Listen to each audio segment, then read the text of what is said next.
કેમ છો ખેડૂત મિત્રો? આપણી યુટ્યુબ ચેનલ એટલે કે ખેડૂતભાઈ યુટ્યુબ ચેનલમાં તમારું સ્વાગત છે। આજે આપણે જાણીશું ઊંઝા માર્કેટિંગ યાર્ડના બજાર ભાવ।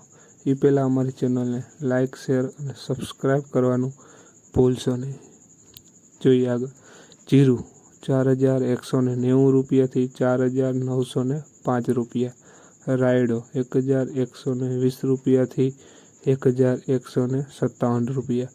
સુવા 1311 રૂપિયાથી 1595 રૂપિયા।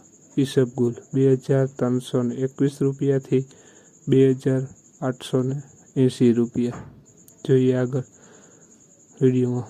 અજમો 2000 રૂપિયાથી 2280 રૂપિયા। વરિયાળી 1000 રૂપિયાથી 2500 રૂપિયા। સફેદ તલ 2111 રૂપિયાથી 2460 રૂપિયા। ખેડૂત મિત્રો, આ હતા આજના ઊંઝા માર્કેટિંગ યાર્ડના બજાર ભાવ। જો વિડીયો સારો લાગ્યો હોય તો શેર અને સબસ્ક્રાઈબ કરવાનું ભૂલશો નહીં। ત્યાં સુધી ખેડૂત મિત્રોને જય જવાન, જય કિસાન।